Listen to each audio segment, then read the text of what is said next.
Hey guys, I'm back with another video! That's the good news. The bad news? It's another toy review of a big robot. Though it is somewhat train themed, so it does stick with this channel. Ladies and gentlemen, what I'm going to review now is actually a very old Power Rangers toy. Specifically, this is the Supertrain Megazord from Power Rangers Lightspeed Rescue. Or in the event that there are Super Sentai fans watching this video, which will be highly unlikely, this is Grandliner from the Super Sentai series KyuKyu Sentai GoGoFive, which was of course used to create Power Rangers Lightspeed Rescue. Oh, and I still have train station on. One moment.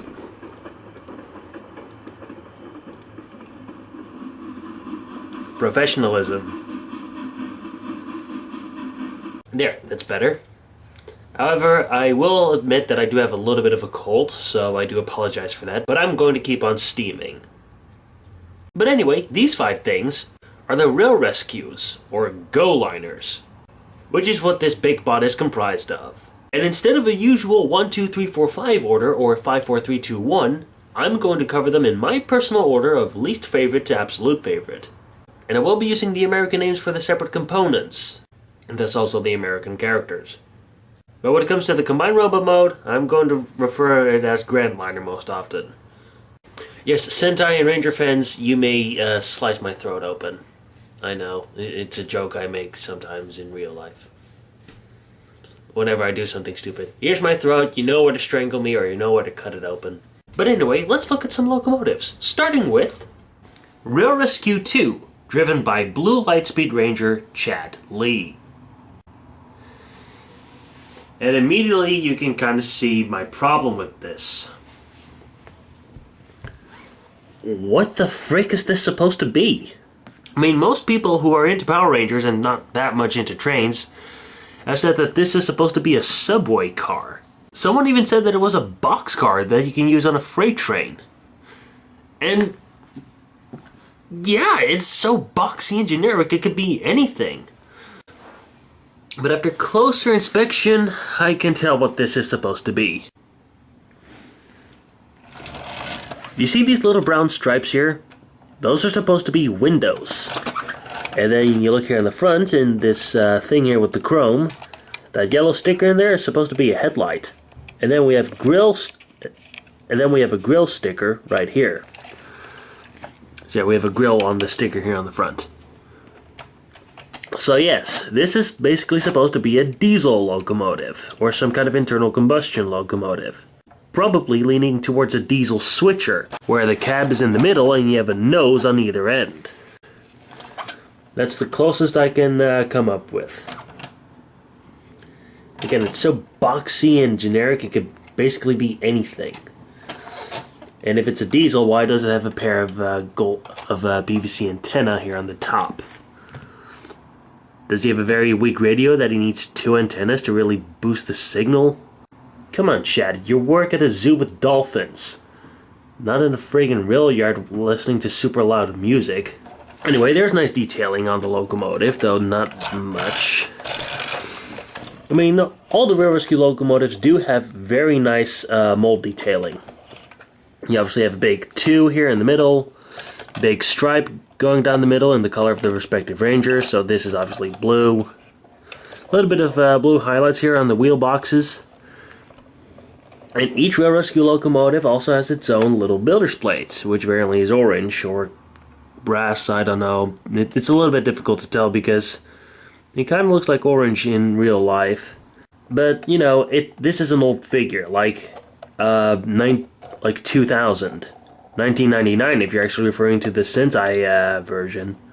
And as you can see, each sticker has the Lightspeed Rescue logo, a little bit of tech detailing, and then the individual logo of each ranger, which is basically the shape of their visor, a little colored in the primary color of the uniform, with a number and a V behind it. So yeah. There we go. On the front, little Lightspeed Rescue logo as well. The other side is pretty much identical, though slightly different for reasons.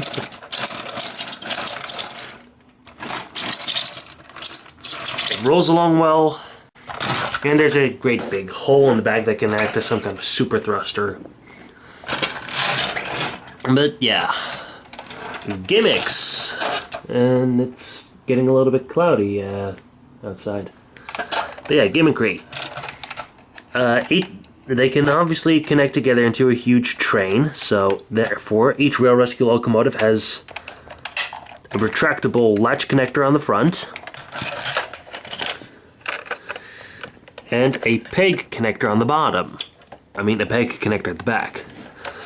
On Rail Rescues 1 and 2, the connector rotates downward with the peg facing up. And there are several variations of the peg connector on the back. We'll see that when we look at the other locomotives. And they also have these little PVC guns here at the front, which are supposed to homage buffers on a lot of British and European locomotives and rolling stock. So that's kind of nifty. But the big gimmick, as I'm obviously explaining in this little bit of post-production recording, is that each of these locomotives was used as carrier zords to hold the components of the smaller Lightspeed Megazord, and later on the Omega Megazord. So they ended up hauling a bunch of trucks and a VTOL aircraft, and later a bunch of spaceships. And with Rail Rescues 1, 2, 4, and 5, the door to the internal bay, to the carrier bay, is on the left-hand side of the locomotive. And just pull out the ramp like that. There's a bit of detailing on the ramp as well. It's a simple gimmick, but it's awesome. So, yes. On Rail Rescues 4 and 5 have little wheel chocks to secure the trucks for the Lightspeed Megazord that they carry. Whereas 1 and 2 don't. So yeah, good blueprint for the basic gimmickry of the line. But it's still the weakest locomotive of the bunch, because at first glance you really wouldn't be able to tell that this is supposed to be a locomotive at all. So now we're moving on to Rail Rescue 4, driven by Yellow Lightspeed Ranger Kelsey Winslow. This one does look like a proper locomotive. Specifically, it's supposed to be like a diesel locomotive that you find on the front of a commercial passenger train, like in the United Kingdom or on Amtrak services in the USA. So yeah, it's actually quite evil. You dirty diesel. But you know what, it does look quite nice for what it is. You have a nice amount of silver paint here on the front. And there's even a little grill molded in there. Little Lightspeed Rescue logo in there. It's kind of off-centered because of the print on the sticker, but oh well. Nice brown windows for the cab. Looks pretty nice, including a nice big windshield. So there's a pretty good amount of forward visibility from this one. And all the Rail Rescues also have extra windows that are printed on the huge decal stickers on the sides. You can see them here, including here the number. Oh, and Rail Rescue 2 also had them. And they also all have a little bit of chrome.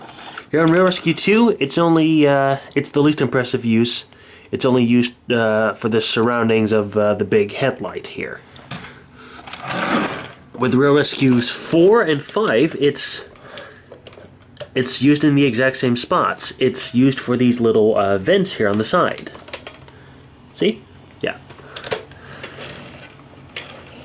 You'll also notice that this side has a little bit of gray, whereas the other side all has completely black undercarriage. Also, they all have different sculpting for the wheel boxes. Rolls along pretty well. We also have the connectors. This one is a little bit difficult to pull out. And here's the peg connector for Rail Rescue 4, which is also the same as on Rail Rescue 5, where the peg connector rotates up with the peg itself facing down. So that's interesting. Here's a look at the back. A little asymmetrical for obvious reasons. But yeah, you can see the builder's plate here, inside the stripe. yeah, it is kind of easy to see that the main stripes here on the middle have kind of faded from yellow to orange. But again, this is an old figure. And it's in very good shape for what it is. Trust me, this toy is in immaculate condition, despite being so old. It was just a little bit dusty. But yeah, and also the door to the internal bay on the left-hand side of the locomotive. Oh, I will fix that, don't worry. If we look, you see those little nubs? Those are the wheel chocks that secure the trucks that go into Rail Rescue 4 and 5. So yes. There you go. Now I have a ramp to fix. But, oh, and also, the buffer guns on this one are a little bit difficult to get out from the front, which is why I'm already going to spoil you with the transformation. You flip up the cab and boom, it's a foot. But anyway, Bandai had thought about, knew how difficult it would be because of the smooth bumper. So they gave you little tabs here on the bottom that you can use to slide them out.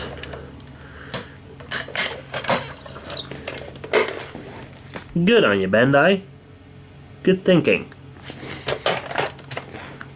Now let me fix the ramp while we look at the next one, which is Rail Rescue 5, driven by Pink Lightspeed Ranger Dana Mitchell.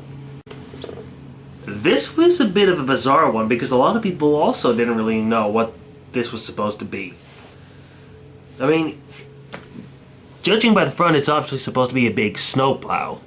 But let me put it this way. You can think of this as a fictional or experimental snowplow locomotive. You know how a lot of railroads in the United States have separate snowplows that are not operational locomotives on their own? Think of this as an experiment to do that. To make a snowplow that can be used as its own locomotive. But yeah, very nice detailing on this one, and even a very thin roof. Rail Rescue 4 also has a pretty thin roof compared to the rest, but this is the thinnest of the bunch. And there's a fire truck storming down the streets. I guess it really fits with the Lightspeed Rescue. Oh, and it's going back to the fire brigade department building, whatever you want to call it. Sorry.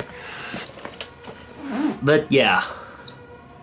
Also, Rail Rescue 5 has the honor of having the smallest Lightspeed Rescue logo of the bunch.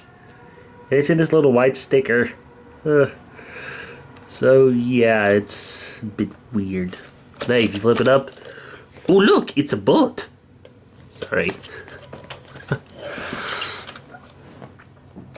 But yeah, also very nice brown paint for the windshield. So yes, further implementing that this can be used as its own locomotive. Yeah, this huge swish of silver paint looks delicious. Yeah, we have the connectors again. Chrome side fence like on Rail Rescue 4. See? We love the chrome. Here's the bay. The ramp that folds out as I bump the camera. And hey, the ramp doesn't detach, and we have the wheel chocks again. So there you go. The peg connector at the rear. And here's the builder's plate.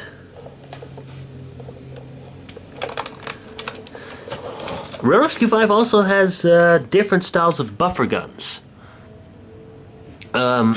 Because unlike the rest, the buffer guns on this locomotive are black. They're made of they're black instead of goldish yellow. They're made of ABS plastic instead of the more flexible PVC plastic. And as you can see, they don't retract. They don't slide in and out. But they're permanently molded behind these little doors here, so you can smooth out the bumper or pilot area if you want to use this on the front end. Or, you know, to prevent a little bit of collision if this thing is at the rear or in the middle. So there you go. So gray, gray, and black, black. Yeah. So yeah. That's it for Rescue number 5. Now let's get on to the second highest in the bunch, which is actually the true oddball of the bunch. Rail Rescue 3, driven by Green Lightspeed Ranger Joel Rawlings. This is the real oddball of the bunch, because is this the front? Or is this the front? Yeah, I'm sorry. Yeah, this is supposed to be the front. Yeah, Rail Rescue 3 is what we call a double-ended internal combustion locomotive. Meaning that it's an internal combustion locomotive, so it could be like a diesel engine or a turbine engine. And the locomotive itself has a cab on both ends, so you don't really need to turn the locomotive around if it has to go back towards its original starting point. Let's put it that way. If you go from A to B, and if this thing gets to its destination, you don't have to turn the engine around to face the right way, because there's a control cab on either end. Yeah, and this is a little bit of a bizarre locomotive, but I do kind of like it. I mean, I don't like to think of this as a diesel, because judging by the roof, I'm going to consider this a gas turbine locomotive. And as we all know from the Union Pacific, gas turbines rule. And you can see myself here in the chrome roof vent. Hi! And the camera. Hi! Heck, I can even see myself in the shiny black plastic. That's cool. But yeah, pretty nice detailing. Nice looking cab. So yeah, you have a nice amount of silver paint here. And of course brown paint for the windshield. A little bit of yellow here for the sticker in the middle. A couple of molded in grills and headlights and so forth. Again, we have PVC buffer guns that slide out. So we're going back to what Rail Rescues 2 and 4 did. And here's the latch connector. There we go. And of course, the other cab looks very nice as well. It looks just as nice, though it's easy to see that this is the rear as well, because there's no Lightspeed Rescue logo here on the nose. But you know, the rest is still pretty much identical. Though, and from the side you can tell that this is also a little bit, that this cab is a little bit longer compared to this cab. Like, the seam is closer towards the windshield than here. Yeah. Also, the peg connector for this locomotive's rear, it is like 4 and 5 in the sense that the peg faces down, but it's unique compared to all the rest because it slides out instead of rotating out. So yeah. Saw a bit of green paint here on the wheel boxes. Yeah, all the different paint here for all the coloring for these wheel boxes, that's all done with paint mostly. See some more little side windows as well. It's kind of unfortunate that the green stripe here on the sides of the cabs has kind of faded to blue. So kind of like turquoise, which is a combination of green and blue. So yeah. And we can also see that the builder's plates for Rail Rescue 3 are actually above the main stripe. And it's a little bit boxy here towards the rear cab. And it's also unique for the fact that the door to the internal bay is not on the left-hand side of the locomotive, but it's on the roof. A huge slab of the roof just opens up. So yeah. And this one only contains flyers, so this is the one that also contains that little VTOL aircraft from the Lightspeed Megazord, as opposed to all the other Rail Rescues that are hauling trucks. So yeah, it's a nifty little thing. Well, nifty, well, little, it's pretty gigantic still. But yeah. And they made an attempt to make it as symmetrical as possible, because although this roof vent here is chromed, the other one is silver, they do match up quite nicely in terms of mold detailing. I mean, it's similar, the design is there. But you know, even though this one is pretty nice, it doesn't hold a candle to what I think is the absolute best locomotive of the bunch. Yeah, you know which one I mean.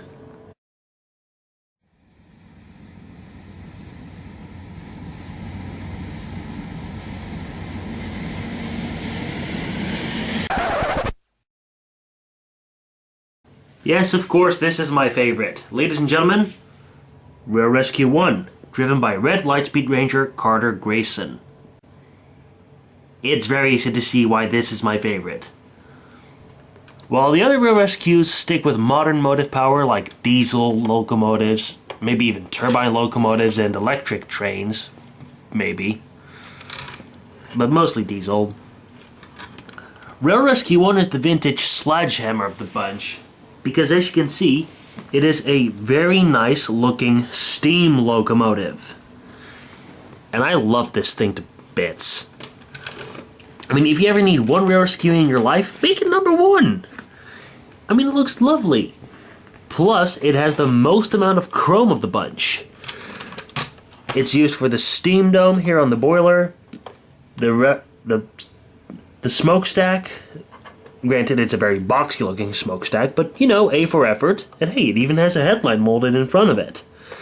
And then, of course, the lovely looking smoke box door, which, yes, is suspiciously turbine shaped, but there's a good reason for that. By the way, it's not just the standard silver chrome, there's also gold chrome here in the cone area for this lovely Lightspeed Rescue logo in the front, which as you can see is made with gold chrome and dark blue paint, and it looks very beautiful, very ornamental. This thing deserves to be on the front, even though it does have a latch connector at the front, like all the other Rail Rescue locomotives. And it does have the PVC buffer guns, like all the others, that do slide out. So yeah, there's that. And then there's the peg connector, which like Rail Rescue 2, rotates downward with the peg facing up.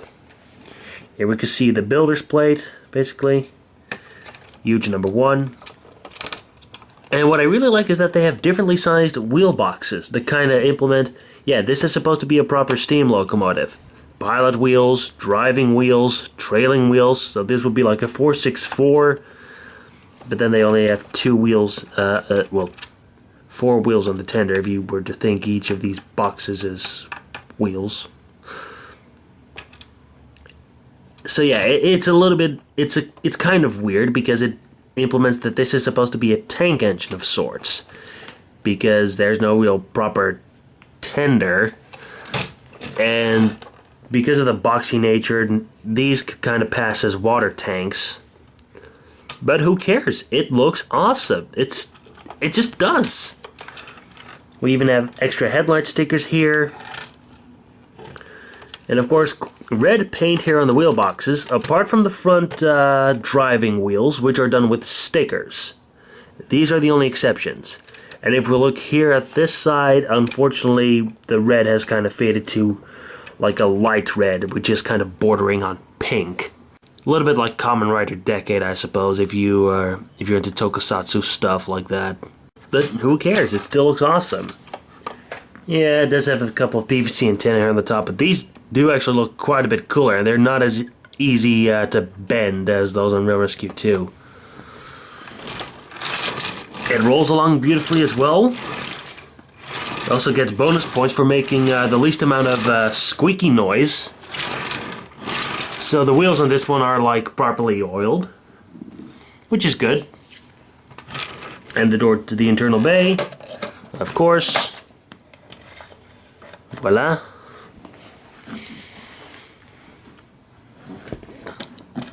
Also, Rail Rescue 1 is a little bit unique for another little reason, and that's the fact that it's the only one of the bunch not to have brown paint for the windows. Yes, these are expected. They're part of the big decals, but these windows here in the front, surprisingly, they are also done with stickers. There is no brown paint on this locomotive for any of the window detailing. But yeah, it's also pretty easy to see where the boiler is and where the cab begins, and that's kind of nice. And hey, you even have smoke deflectors, as we can already see. Yes, we've already seen him. Look at that. Even friggin' struts for the smoke deflectors to cling onto the smoke box. I mean, they did take advantage of the boxy shape, and they made a valiant attempt to kind of cram in as much steam locomotive detailing as they could. And you know what? I applaud them for it. Because they did a pretty nice job. So, die-hard steam enthusiasts, just live with the fact that this is supposed to be a boxy carrier that's kind of shaped like a steam locomotive. And you know what? It still looks very cool. Plus, you get a bit of a Southern Pacific GS Northern vibe from the front. Customizers could probably make it daylight out of this. Oh dear, I probably hear angry Sentai fans, but come on. It looks like a pretty good repurposing, right? And if this doesn't scream, get out of the way, now it will, because I've already revealed that this is clearly the right arm of the robot. You're welcome. So naturally, seeing how all of these are locomotives, they do hook up to form a big train. Or rather, a consist of locomotives, because there are no actual carriages. But yeah. Children in Japan were probably shitting their pants back in 1999. And so were children in America in 2000 when they saw this monstrosity. Well, awesome monstrosity. Because it's so friggin' big. We're talking 55 inches of toy train here. Japanese parents back then were probably concerned about this thing fitting in the house. Because of how friggin' big this is. Your argument is invalidated because of awesome.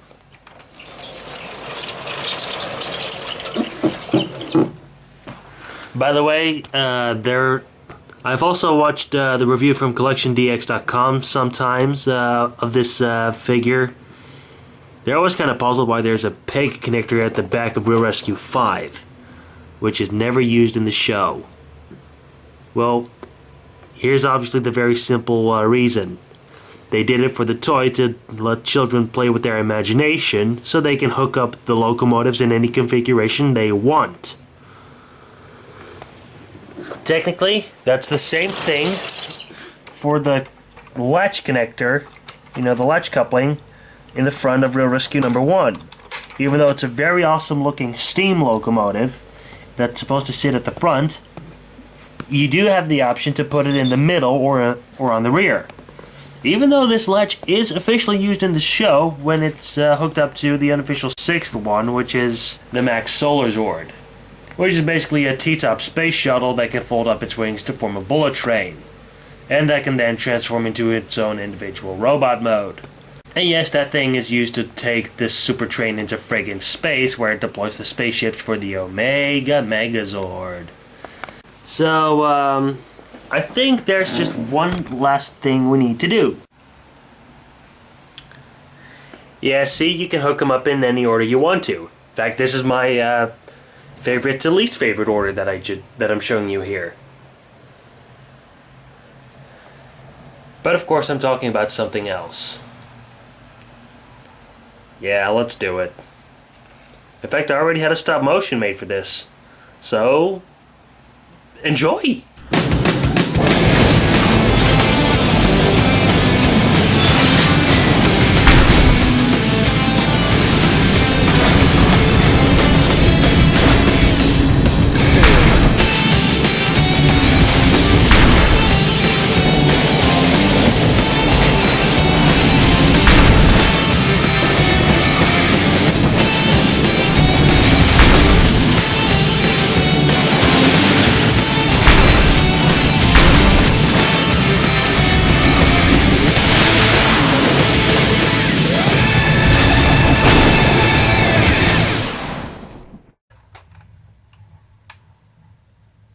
Yes, this is Grandliner in his fullest glory. He just reached the top of my bed.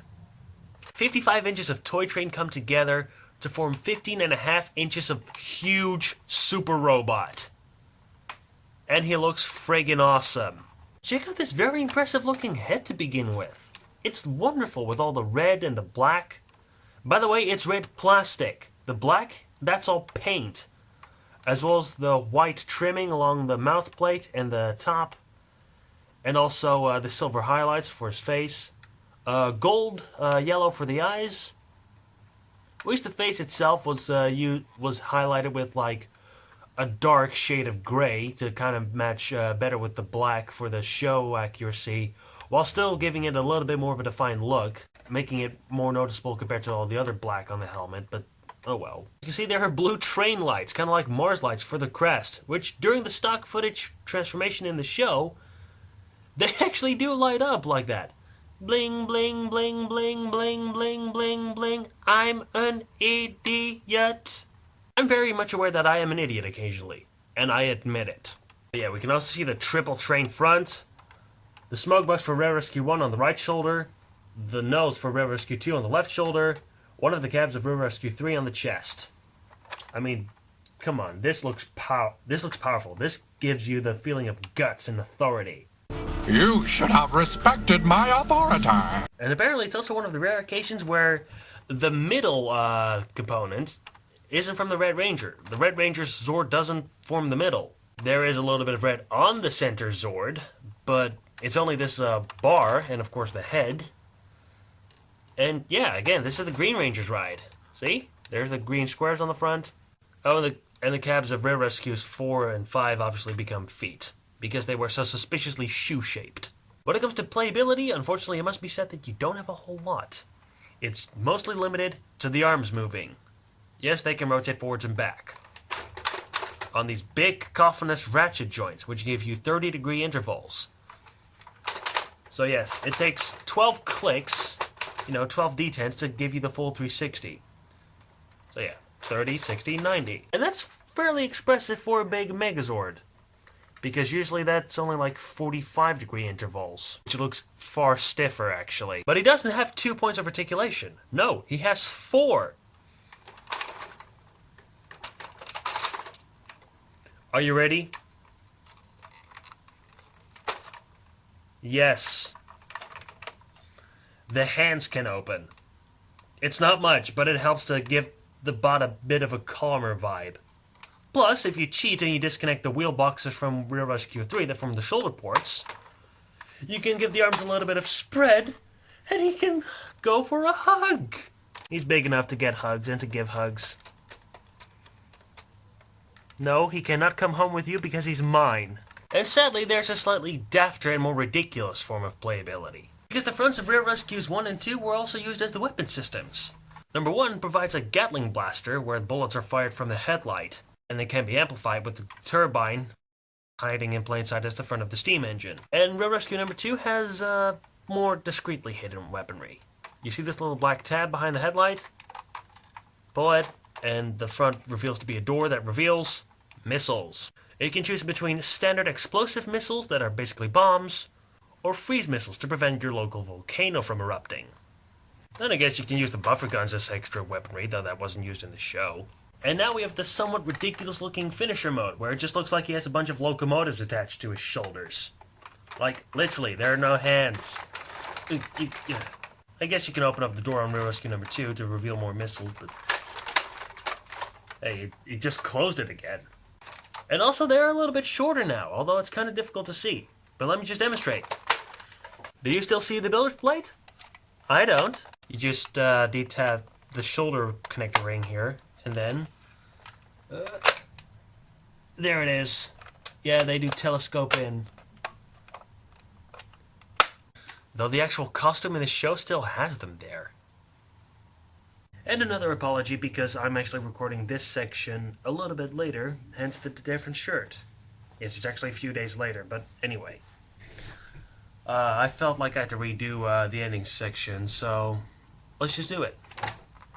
So, yeah, Grand Liner, he's a lovely, lovely thing.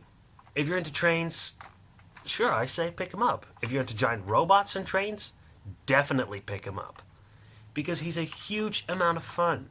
He looks awesome, he's very well built, he's chunky, he's got a lot of chrome, and you have a lot of playability with them. Again, young kids in Japan and the United States were spoiled when they got this thing. And this is a pretty hefty toy. I'm pretty sure they got a bit of difficulty trying to transform and combine them because of how sturdy everything is. If I were to give him a numerical score, it would easily be a friggin' 10 out of 10.